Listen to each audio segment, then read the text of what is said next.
यो केटीसँग चाहिँ कोही साथीहरू पनि नबोलोस् भने 1 महिनासम्म नबोल्न लगाइदिएको मेरो साथीहरू। एक्लै खाने बनाइदिएको लन्च ब्रेकमा हैन। त्यो चाहिँ मैले गएर पछि आइसोलेटेड गरिदिएको तपाईलाई अनि 1 महिनाको लागि 4 क्लासमा पढ्ने बच्चालाई कस्तो भयो होला भन्नु न। 4 मा थियो पनि 4 मा। अनि त्यसपछि मलाई एकदम बुवामामले एकदम हुन्छ नि स्याड देख्नु भयो कि के भएछ यसले हुन्छ नि राम्रोसँग खाजा पनि खाँदिन, टिफिन बक्स पनि एकदम खाली, टिफिन बक्स पनि खाएकै छैन टिफिन बक्स पनि। अनि मैले भने यस्तो यस्तो भएको छ भनेर वहाँ माथि रुँदै भने। अनि त्यसपछि कलेज स्कुल आइसक्यो बुवा र मामु। अनि त्यसपछि यस्तो यस्तो रहेछ भनेर त्यो टिचरलाई त्यसपछि चाहिँ निकालिदिएको स्कुलबाट। ए कम्प्लेन गरेर निकालिदिएको त्यो चाहिँ कस्तो हुन्छ ट्रमै होइन यार, दिएको। एकदमै। साथीहरू पनि साथ बोलिस् भने तँलाई म क्लासबाट निकालिदिन्छु भन्ने कि धम्काएको के। अनि 4 क्लास साथीहरूलाई फेरि त्यो होइन त्यो कुरामा त अलिक प्रेसर हुन्छ नि त हुन त।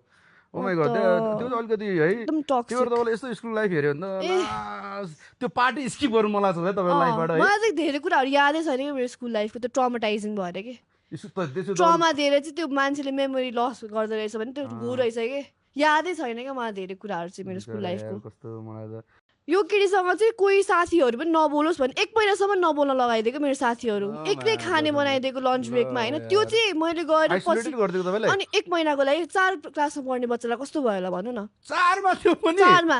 अनि त्यसपछि मलाई एकदम बुवामामले एकदम हुन्छ नि स्याड देख्नु भयो कि के भएछ यसले हुन्छ नि राम्रोसँग खाजा पनि खाँदिन, टिफिन बक्स पनि एकदम खाली, टिफिन बक्स पनि खाएकै छैन टिफिन बक्स पनि। अनि मैले भने यस्तो यस्तो भएको छ भनेर वहाँ माथि रुँदै भने। अनि त्यसपछि कलेज स्कुल आइसक्यो बुवा र मामु। अनि त्यसपछि यस्तो यस्तो रहेछ भनेर त्यो टिचरलाई त्यसपछि चाहिँ निकालिदिएको स्कुलबाट। ए कम्प्लेन गरेर निकालिदिएको त्यो चाहिँ कस्तो हुन्छ ट्रमै होइन यार, दिएको। एकदमै। साथीहरू पनि साथ बोलिस् भने तँलाई म क्लासबाट निकालिदिन्छु भन्ने कि धम्काएको के। अनि 4 क्लास साथीहरूलाई फेरि त्यो होइन त्यो कुरामा त अलिक प्रेसर हुन्छ नि त हुन त। ओ माई गॉड त्यो त अलिकति है एकदम त्यो टक्सिक। तपाईँले यस्तो स्कुल लाइफ हेऱ्यो भने त लास, त्यो पार्टी स्किप गर्नु मलाई छ है तपाईँको लाइफबाट है। मलाई चाहिँ धेरै कुराहरू यादै छैन कि मेरो स्कुल लाइफको त्यो ट्रमाटाइजिङ भएर कि त्यसो त ट्रमा दिएर चाहिँ त्यो मान्छेले मेमोरी लस गर्दो रहेछ भने त्यो हो रहेछ कि यादै छैन क्या मलाई धेरै कुराहरू चाहिँ मेरो स्कुल लाइफको। कस्तो मलाई त यो केटीसँग चाहिँ कोही साथीहरू पनि नबोलोस् भने 1 महिनासम्म नबोल्न लगाइदिएको मेरो साथीहरू। एक्लै खाने बनाइदिएको लन्च ब्रेकमा हैन। त्यो चाहिँ मैले गएर पछि आइसोलेटेड गरिदिएको तपाईँलाई अनि 1 महिनाको लागि 4 क्लासमा पढ्ने बच्चालाई कस्तो भयो होला भन्नु न। 4 मा थियो पनि 4 मा।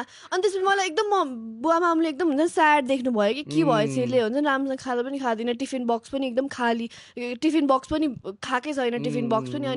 अनि मैले भने यस्तो यस्तो भएको छ भनेर वहाँ माथि रुँदै भने। अनि त्यसपछि कलेज स्कुल आइसक्यो बुवा र मामु। अनि त्यसपछि यस्तो यस्तो रहेछ भनेर त्यो टिचरलाई त्यसपछि चाहिँ निकालिदिएको स्कुलबाट। ए कम्प्लेन गरेर निकालिदिएको त्यो चाहिँ कस्तो हुन्छ ट्रमै होइन यार, दिएको। एकदमै। साथीहरू पनि साथ बोलिस् भने तँलाई म क्लासबाट निकालिदिन्छु भन्ने कि धम्काएको के। अनि 4 क्लास साथीहरूलाई फेरि त्यो होइन त्यो कुरामा त अलिक प्रेसर हुन्छ नि त हुन त।